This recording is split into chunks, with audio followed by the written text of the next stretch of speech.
Welcome to T-SAT. పోటీ పరీక్షలకి prepare అవుతున్న అభ్యర్థుల కోసం టీశాట్ అందిస్తున్న శిక్షణా తరగతుల్లో భాగంగా మనం ప్యూర్ మ్యాథ్స్ అనే సబ్జెక్ట్లో నుంచి జామెట్రీ అనే క్లాసెస్ని డిస్కస్ చేస్తూ ఉన్నాం. ఈరోజు జామెట్రీ భాగంలో మనకి అతి ముఖ్యమైన అంశం ఏంటంటే సర్కిల్స్, వృత్తము. సో ఒక వృత్తం అంటే ఏమిటి, ఆ వృత్తంలో ఉండే అంశాలేంటి, దానికి సంబంధించిన ప్రశ్నల సరళి ఏ విధంగా వస్తుంది అన్న అంశాలని మనం ఈరోజు ఈ క్లాస్ ద్వారా డిస్కస్ చేద్దాం. So what is the circle, అసలు సర్కిల్ అంటే ఏంటి అని ఒకసారి గమనిస్తే, సర్కిల్ అంటే ఏదైనా ఒక అంతరాలంలో ఒక నిర్దిష్టమైన బిందువు ఉంది. ఆ బిందువు నుంచి కొంత దూరంలో ఆ బిందువు చుట్టూ ఆవరించబడిన ప్రదేశాన్ని ఏమంటారంటే వృత్తము అని అంటాం. అంటే దాని చుట్టూ సమాన దూరంలో ఎటువైపు చూసినా ఒకే దూరం అనేది ఉంటుంది. అలా అంతరాలంలోని నిర్దిష్ట బిందువుని మనం ఏమంటామంటే కేంద్రము అని అంటాం. సెంటర్, కేంద్రము అని అంటాం. సో ఆ అంతరాలం నుండి మనం ఎటువైపు చూసినా ఒక నిర్దిష్ట దూరం తీసుకున్నాం కదా, ఈ నిర్దిష్ట దూరాన్ని వ్యాసార్థము అని అంటాం. నిర్దిష్ట దూరం ఏమవుద్ది, వ్యాసార్థము అవుతుంది, రైట్. సో దీన్ని మనం వృత్తంగా తీసుకుంటాం. క్లియర్గా మీకు ఒక పిక్చర్ని చూపిస్తే, సో ఒక వృత్తాన్ని కనుక నేను తీసుకున్నట్లయితే, so this is the circle, right. ఇందులో నేను సెంటర్ని యాడ్ చేస్తున్నాను. సో ఇది సెంటర్ అంటే అర్థం ఏంటి, ఈ సెంటర్ నుంచి ఎటువైపు చూసినా, ఆ వృత్తం పైకి ఎటువైపు చూసినా సమాన దూరం అనేది ఉంటుంది. ఈ కేంద్రము నుంచి వృత్తం మీదకి ఉన్న సమాన దూరాన్ని మనం ఏమంటామంటే రేడియస్ అంటాం. ఇప్పుడు వచ్చిన కొత్త లైన్ ఏదైతే ఉందో దాన్ని రేడియస్గా మనము చూస్తాం. సో అలా రేడియస్ ఆర్ అంటారు, సెంటర్ ఓఆర్సి అంటారు. ఓకే అండి. సో వృత్తంపై గల బిందువు ఏదో ఒక బిందువు, అండ్ ఈ వృత్తము పైన ఈ బిందువు నుంచి ఈ చుట్టూ ఉన్న ఏదైతే వక్రరేఖ ఉందో, this is the curved line, వక్రరేఖ ఉందో ఈ వక్రరేఖ యొక్క పొడవుని, రైట్. సో ఏదైతే ఈ చుట్టూ అంటే వృత్తం యొక్క బార్డర్లో ఉన్న వక్రరేఖ ఉంది కదా, ఈ వక్రరేఖ యొక్క పొడవుని, రైట్ అండి, ఏమంటాం మనం దీన్ని, వక్రరేఖ యొక్క పొడవుని వృత్త పరిధి అని అంటాం. వృత్త పరిధి అని అంటాం. సో ఈ పరిధి లోపల ఆవరించబడిన ఈ టోటల్ ప్రదేశం ఏదైతే ఉందో, so this is the occupied area along with circumference of the circle. పరిధిని ఏమంటాం మనం, సర్కంఫరెన్స్ అంటాం ఇంగ్లీష్లో. సో దీన్ని ఏమంటారంటే వైశాల్యము అని అంటాం. వైశాల్యము, ఇది ఏరియా ఏ, ఇది సర్కంఫరెన్స్ సిగా మనం చూస్తాం. సో ఏదైనా ఒక వృత్తం ఉంది, దాని యొక్క వృత్తములో ఉండే కొలత ఆర్ అనే వ్యాసార్థము. ఇప్పుడు మనకు చతురస్రంలో కానీ దీర్ఘ చతురస్రంలో పొడవు కామ వెడల్పు ఉన్నట్టు, చతురస్రంలో భుజం యొక్క పొడవు ఉన్నట్టు, త్రిభుజంలో భుజం యొక్క పొడవు ఉన్నట్టు మనకి వృత్తంలో ఉండే కొలత ఏంటి అని అంటే ఆర్ అనే వ్యాసార్థం ఉంటుంది. కాబట్టి ఆర్ అనే వ్యాసార్థము కలిగిన ఒక వృత్తంలో వృత్త పరిధిని మనము ఏ విధంగా నిర్వచిస్తాము అని అంటే, వృత్త పరిధి సి ఈజ్ ఈక్వల్ టు 2πrగా మనం చూస్తాం. దేనిగా చూస్తామండి, 2πrగా మనం చూస్తాం. ఇప్పుడు వృత్త పరిధి సి అంటున్నాం, C is equal to 2π/r మనం చూస్తున్నాం. అసలు మనం పై అనే విషయాన్ని ఎందుకు తీసుకోవాల్సి వచ్చింది ఇక్కడ అని అంటే, సో పై యొక్క విలువని సాధారణంగా ఏ విధంగా పరిగణిస్తారు అని అంటే 22/7 నియరెస్ట్ టు 22/7 ఆర్ 3.14గా తీసుకోవడం జరుగుద్ది. ఇది పై యొక్క వాల్యూ. అసలు యాక్చువల్గా what is the mean by pi, ఒకసారి రేడియన్స్లో కోణాన్ని కొలిసేటప్పుడు మనం పైని కోణాన్ని కొలవడానికి ఉపయోగిస్తాము. ఇలా క్యాలిక్యులేషన్ పార్ట్లో మెన్సురేషన్లో చూసేటప్పుడు మనం పైని 22/7గా తీసుకుంటాం. అక్కడ ఉండే పై అనే రేడియన్స్ వేరు, ఇక్కడ పై అనే ఈ కొలత వేరు. ఏంటి పై అంటే, ఏ విధంగా డిఫైన్ చేశారు పైని గణితవేత్తలు అంటే, ఇప్పుడు పైని మేజర్గా తీసుకొని నేను వాల్యూని రాస్తా.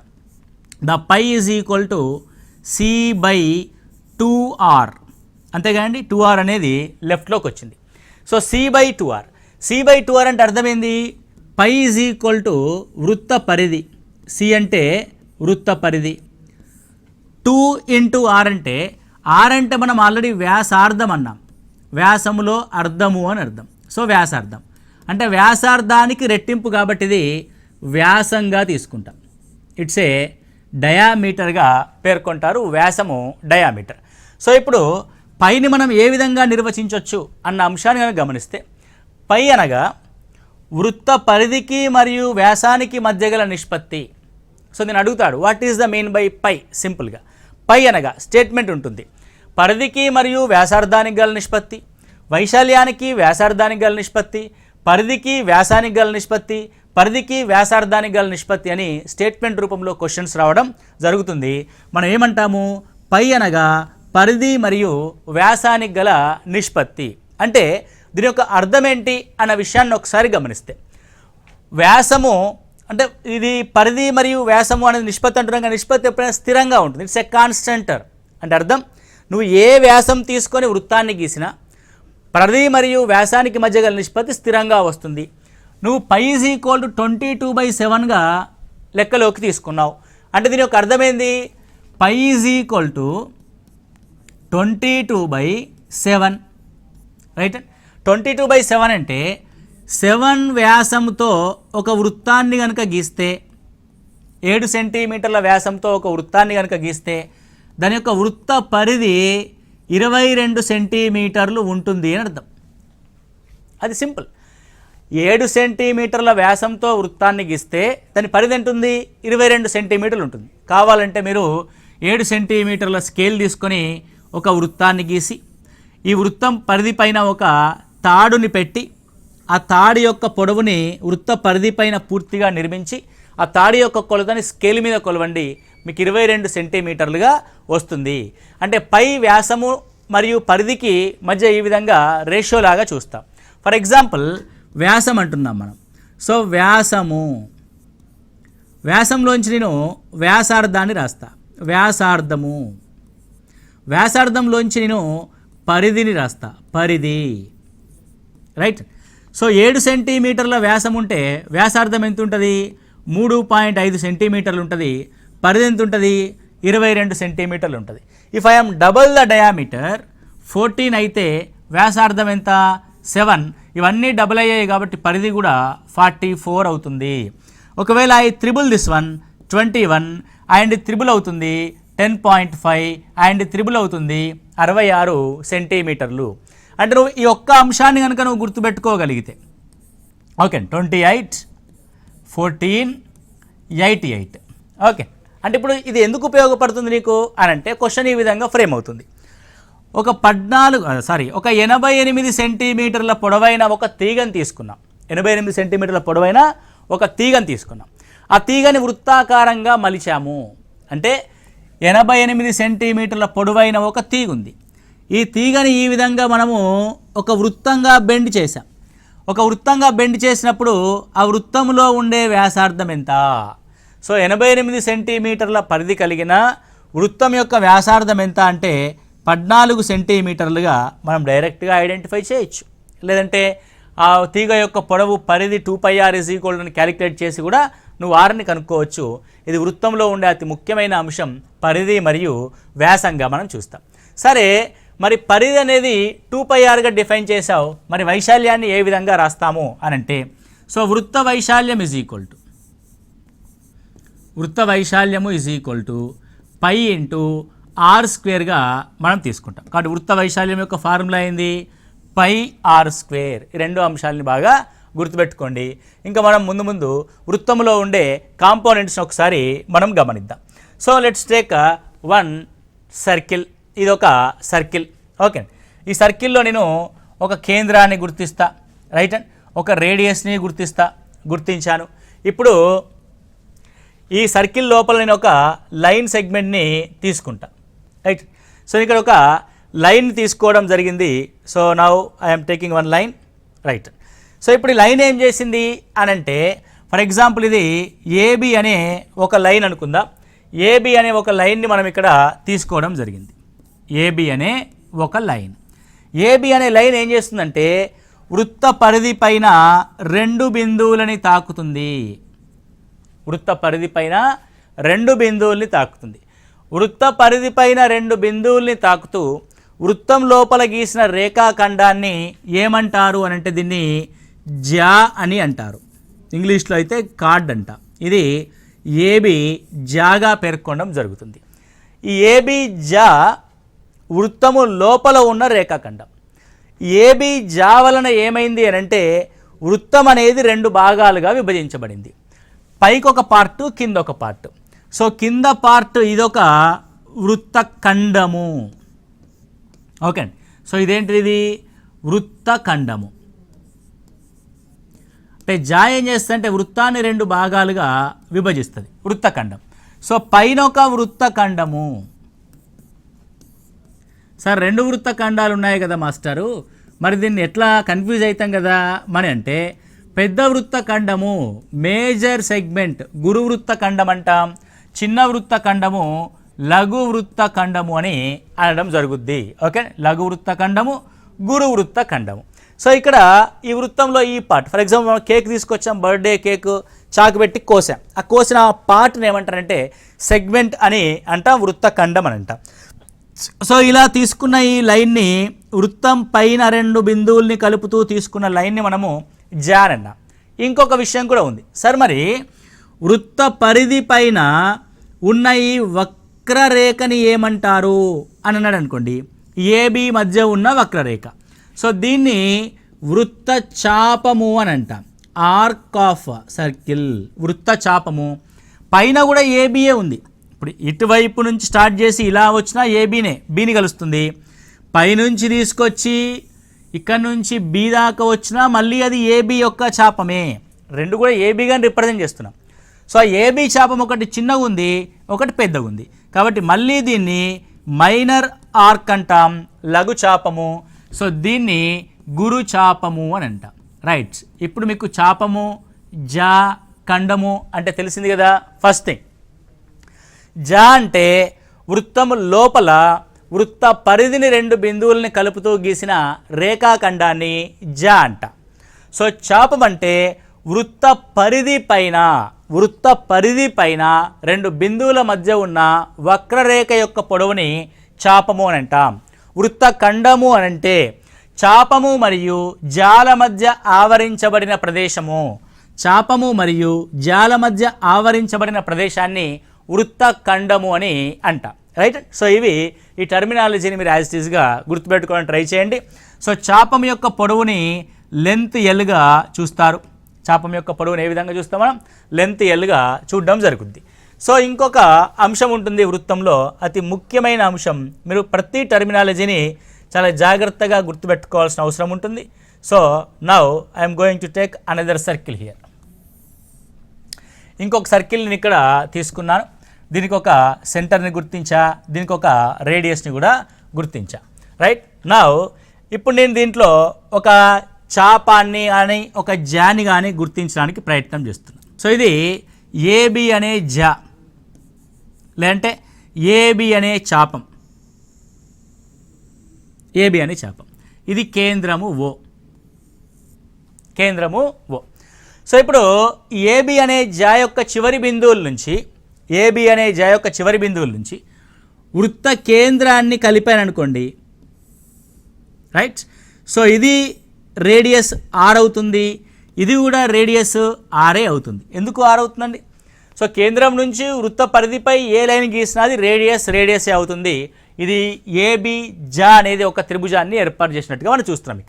ఇక్కడ ఏబి యొక్క చివరి బిందువుల నుంచి కేంద్రము ఓ వద్ద చేయు కోణము కొంత ఉంటుంది, ఆ కోణము టీటా అయితే ఏబి జా కానీ ఏబి చాపము కానీ కేంద్రము వద్ద చేయు కోణాన్ని టీటా అని దీన్ని కేంద్ర కోణము అని అంటాం. సెంట్రల్ యాంగిల్, కేంద్ర కోణము అని అంటాం. ఓకే, బాగుంది. సో ఏబి అనే జా కేంద్రం లోపల కోణం చేసింది టీటా అనే కోణం. ఏబి అనే ఈ జా ఇది మైనర్ ఆర్క్. మిగతా వృత్త భాగం ఉంది కదా, సో మిగతా వృత్త భాగంలో కూడా ఏదైనా కోణాన్ని చేస్తే ఓ వద్ద చేసే కోణము కేంద్ర యాంగిల్. సో వృత్త భాగంలో చేయు కోణము the angle subtended in a circle. So వృత్త భాగంలో చేయు కోణం. సో ఇక్కడ టీటా ఉన్నప్పుడు వృత్త భాగంలో చేయు కోణం ఏమైందంటే θ/2 అవుద్ది. ఒక జా చివరి బిందువుల నుంచి వృత్తంలో ఎక్కడ కోణం చేసినా సరే, ఏ పార్ట్లో కోణం చేసినా సరే అది సమానమైన విలువనే కలిగి ఉంటుంది. అది కేంద్ర కోణంలో సగం ఉంటుంది. ఇది θ/2నే, ఇది θ/2నే, ఇది కూడా θ/2నే. ఇటువైపు గీసుకున్నా సరే అది కూడా θ/2గానే మనం చూస్తాం. అంటే మనం ఏం చెప్తున్నాం ఇక్కడ? సో వృత్తం యొక్క వృత్తములో ఏ భాగంలో చేసిన కోణమైనా సరే, లేదంటే వృత్తంలోని లేదా వృత్తం యొక్క చాపము మిగిలిన వృత్త భాగంలో చేయు ఏ కోణమైనా సరే సమానంగా ఉంటుంది. ఆ విలువ కేంద్ర కోణంలో సగం ఉంటుంది. ఓకే, సో ఇలా మీరు కూడా బ్యూటిఫుల్ డయాగ్రామ్ డ్రా చేసుకొని నోట్ చేసుకోండి ఆ పాయింట్ని యాజ్ ఇట్ ఈస్గా. నెక్స్ట్ వన్ కనుక మనం గమనిస్తే, ఇంకొక సర్కిల్ నేను తీసుకుంటాను ఇక్కడ. Another circle. ఓకే, సో ఈ విధంగా సర్కిల్ తీసుకున్నాను. దీని ఈ విధంగా సెంటర్ని కూడా గుర్తించడం జరిగింది. నా ఇప్పుడు నేను ఏం చేస్తానంటే దీంట్లో ఏబి అనే జాని తీసుకున్నా.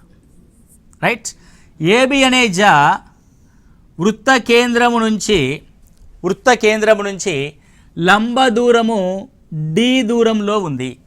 లంబ దూరము డి దూరంలో ఉంది. ఇది లంబ దూరం అండి.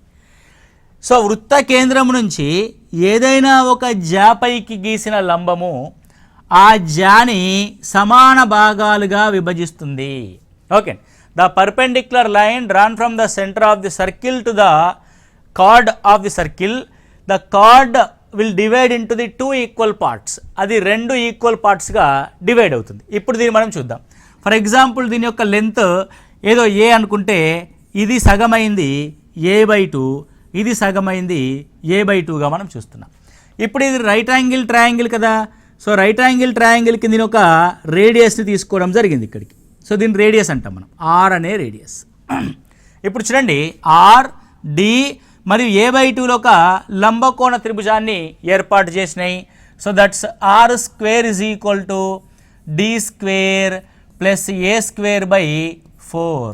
Now it is 4r² is equal to 4d² plus a²గా మనం చూస్తాం. అంటే ఇక్కడ ఏంటి? The relation between radius and distance, not the diameter. ఇది distance. So distance from the centre of the circle to the chord and a is the length of the chord. So యొక్క పొడవు ఏ, వృత్తము కేంద్రం నుండి జాకి గల దూరము D మరియు వృత్త వ్యాసార్థం r అయితే వాటి మధ్య గల relationship 4r² is equal to 4d² plus a². నువ్వు ఇక్కడ కూడా రైట్ యాంగిల్ ట్రయాంగిల్ యొక్క గురిజాల్ని గుర్తించే మనం ఇక్కడ ఆన్సర్ చేయడం జరుగుతుంది. కాబట్టి నువ్వు దాని గురించి పెద్దగా వరీ అవ్వాల్సిన అవసరం లేదు. So just remember this relation for the radius d to a. Okay, right. ఇక్కడ ఇంకొక విషయం ఏంటి అని అంటే, ఏదైనా ఒక వృత్తంలోంచి ఒక జాని తీసుకున్నాం అనుకోండి. ఇది ఒక తీసుకున్నాం, బీసీ అనే తీసుకున్నాం ఇటువైపు. సో ఇది లంబ దూరము డి అనుకోండి, ఇది కూడా లంబ దూరము డి. రైట్. సో వృత్త కేంద్రము నుండి సమాన దూరంలో గల జాలు సమాన పొడవుని కలిగి ఉంటాయి. Okay, so what is the point? కేంద్రము నుండి సమాన దూరంలో ఉన్న జాలు సమాన పొడవుని కలిగి ఉంటాయి. First point. And next one, వృత్త కేంద్రము నుంచి దూరంగా ఉన్న జాలు తక్కువ పొడవుని కలిగి ఉంటాయి. వృత్త కేంద్రానికి దూరంగా ఉన్న జాలు తక్కువ పొడవుని కలిగి ఉంటాయి. వృత్త కేంద్రానికి దగ్గరగా ఉన్న జాలు ఎక్కువ పొడవుని కలిగి ఉంటాయి. ఈ పాయింట్ని మీరు నోట్ చేసుకోండి. అంటే వృత్త కేంద్రానికి దగ్గరగా ఉందనుకోండి, దాని యొక్క యొక్క పొడవు ఎక్కువగా ఉంది. వృత్త కేంద్రానికి దూరంగా వెళ్తున్న కొద్దీ యొక్క పొడవు ఏమవుతుంది? తక్కువగా వెళ్తుంది. ఇప్పుడు వృత్త కేంద్రము నుండి వెళ్ళే వృత్త కేంద్రము నుండి వెళ్ళే అతి పొడవైన వృత్త కేంద్రం నుండి వెళ్ళే ఏం అతి పొడవైన సో వృత్త కేంద్రము నుండి వెళ్ళే అతి పొడవైన అవుతుంది. ఆ అతి పొడవైన యొక్క పేరే వ్యాసము. అతి పొడవైన ఏమవుతుందండి? వ్యాసం అవుతుంది. సో దీన్ని మీరు ఇంపార్టెంట్ అంశంగా గుర్తుపెట్టుకోండి. అతి పొడవైన ఏమవుతుంది? వ్యాసం అవుతుంది. వ్యాసము వృత్త భాగాన్ని రెండు సమాన అర్ధభాగాలుగా విభజిస్తుంది. ఒక్కొక్క అర్ధభాగాన్ని మనము అర్ధవృత్తంగా పేర్కొంటాం. ఒక్కొక్క అర్ధభాగాన్ని ఎలా పేర్కొంటాం? మనం అర్ధవృత్తంగా పేర్కొంటాం. ఒక్కసారి మనము అర్ధవృత్తం అనే అంశం వచ్చింది కాబట్టి దీని గురించి ఇక్కడ మాట్లాడదాం. సో ఇది ఒక అర్ధవృత్తం అనుకోండి, వృత్తంలోని ఒక భాగము. రైట్. సో ఇప్పుడు అర్ధవృత్తం అన్నాం మనం. ఇది దాని యొక్క కేంద్రము ఓ, ఇది వ్యాసార్థము ఆర్, ఇది కూడా వ్యాసార్థము ఆర్. ఏది ఏమైనప్పటికీ ఇది వృత్తంలో ఒక జ. ఈ జ వృత్త కేంద్రం వద్ద చేయి కోణం ఎంత ఉంటుంది? 180 డిగ్రీలు ఉంటుంది. రైట్. ఇటు 180 డిగ్రీలే, ఇటు 180 డిగ్రీలు. సో వృత్త కేంద్రం వద్ద చేయి కోణం 180 డిగ్రీలు అయితే అర్ధవృత్తంలో వ్యాసము వృత్తంలో చేయి కోణం ఎంత? మీకు చెప్పాం కదా, జా యొక్క చివరి బిందువుల నుంచి వృత్తంలో చేయి కోణము కేంద్ర కోణంలో సగం ఉంటుంది అని రాసాం మనం. సో ఇట్స్ 90 డిగ్రీస్ ఉంటుంది. కాబట్టి క్వశ్చన్ ఏమంటాడు? అర్ధవృత్తంలో కేంద్ర కోణం కాకుండా అర్ధవృత్తంలో వ్యాసం చేయి కోణం ఎంత? 90 డిగ్రీలుగా మనం చూస్తాం. సో ఇప్పుడు ఇది ఏమైంది అంటే ఇది 90 డిగ్రీస్, ఇది ఒక 2r, r and r 2r కలిగిన విలువ. Right and so this is the point. ఇక్కడ మీరు చాలా జాగ్రత్తగా గమనించాల్సి ఉంటుంది. నౌ ఇప్పుడు నేను ఏమంటానంటే I'm going to find the length of the arc. అది జా యొక్క అంశము. ఇప్పుడు నేను లెంత్ ఆఫ్ ది ఆర్క్ గురించి మాట్లాడతాను. సో ఇప్పుడు సేమ్ థింగ్ మనం ఇందాక ఏం చేసాము అనంటే వృత్త పరిధి పైన 2 బిందువుల్ని గుర్తించాం. వృత్త పరిధి పైన 2 బిందువుల్ని మనం గుర్తించడం జరిగింది. ఇది వృత్త పరిధి పైన ఉన్న వక్రరేఖని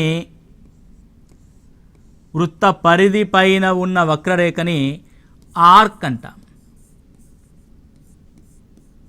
ఆర్క్ అంటే దాన్ని చాపము అని అంటాం. రైట్. ఈ చాపం యొక్క చివరి బిందువులు వృత్త కేంద్రం వద్ద చేయి కోణం టీటా కోణం చేశాయి అనుకోండి. ఏం కోణం చేశాయి? టీటా కోణం చేశాయి. యాక్చువల్గా ఉన్న ఈ వక్రం ఎందులోని భాగము? వృత్త పరిధిలోని భాగం. వృత్త పరిధి అంటే వృత్తం యొక్క కంప్లీట్ యాంగిల్ ఎంత? 360 డిగ్రీస్. అంటే 360 డిగ్రీల కోణము చేయుచున్న ఈ పూర్తి వక్రం యొక్క పొడవు 2πr అయితే కేంద్రం వద్ద టీటా కోణం చేయుచున్న ఈ వక్రం యొక్క పార్ట్ ఎంత అని మన యొక్క ప్రశ్న. అంటే చాపం యొక్క పొడవు. సో చాపం పొడవు is equal to theta by 360 of 2πr. Theta by 360 of 2πrగా మనం చూస్తాం. దాన్ని చాపం యొక్క పొడవుగా మనం పరిగణిస్తాం. దీన్ని ఎల్తో సూచిస్తారు. ఇప్పుడు మీరు చాలా జాగ్రత్తగా గమనించండి. ఇప్పుడు ఒక చాపం యొక్క పొడవు ఎల్ తీసుకున్నాం. కేంద్రం నుంచి ఉన్న ఈ లెంత్ని మనం ఆర్ అంటాం. కేంద్రం నుంచి ఉన్న ఈ లెంత్ని ఇంకొక ఆర్ అంటాం. చాపము మరియు రేడియస్ అండ్ రేడియస్, 2 రేడియస్ల మధ్య ఆవరించబడిన ప్రదేశ వైశాల్యము. సో దీన్ని ఏమంటారంటే సెక్టార్ అని అంటాం. సెక్టార్ని తెలుగులో త్రిజ్యాంతరము అని అంటారు. ఏమంటారు దీన్ని? త్రిజ్యాంతరము అని అంటారు.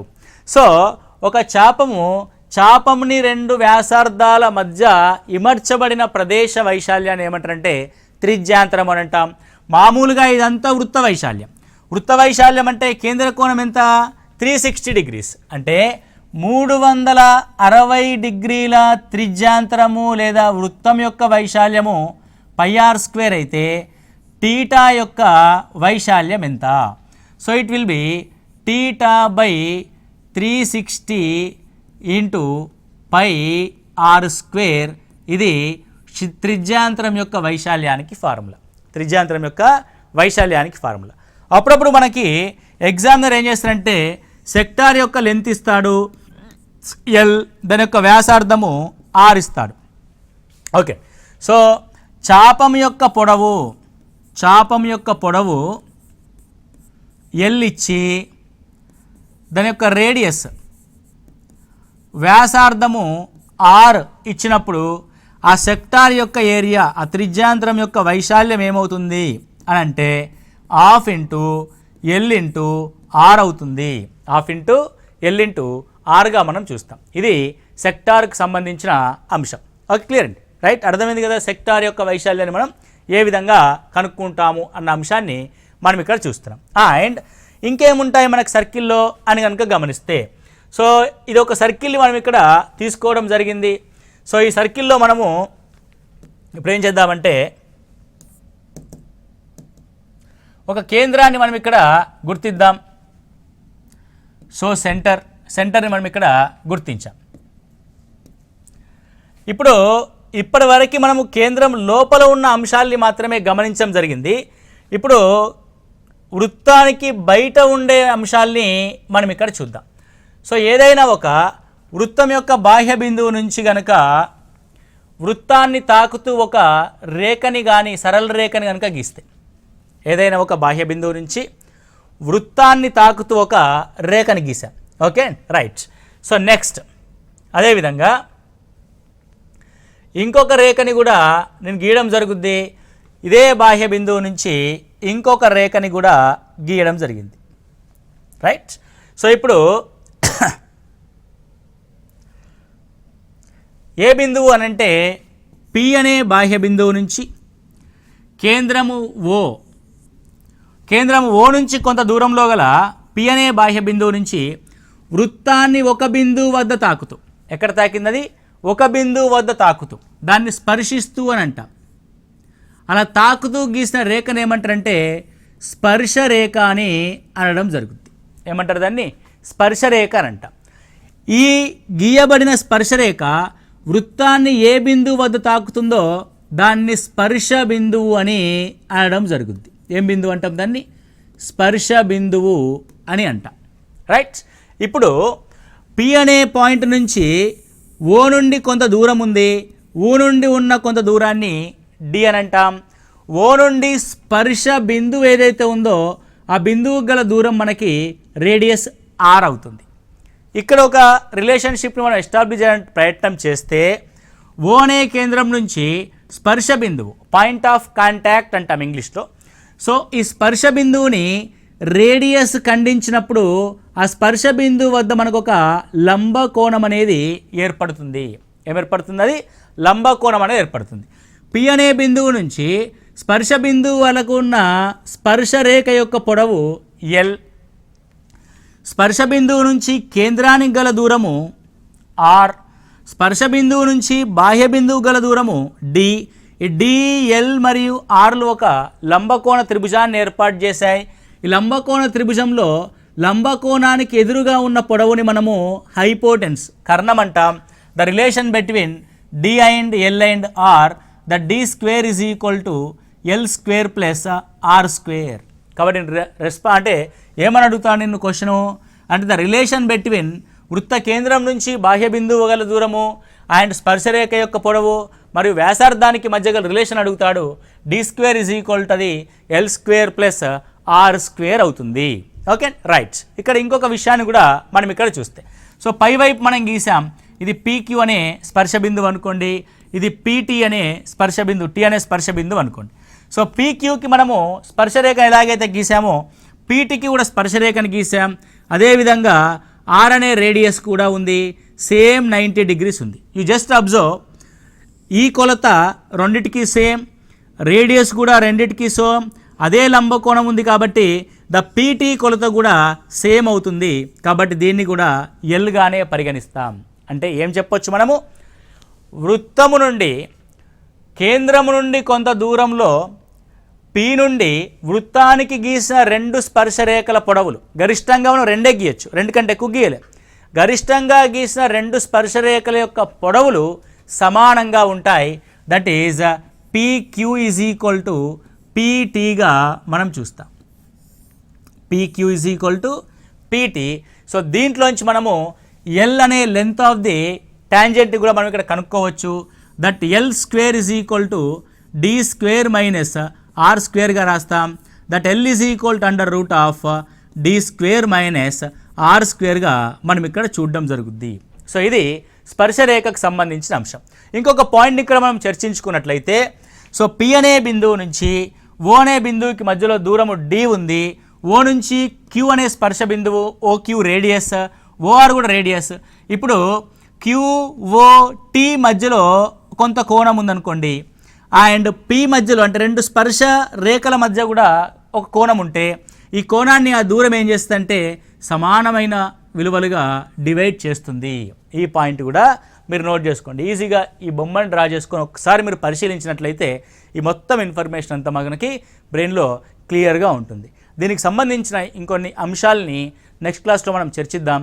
Thank you. All the best.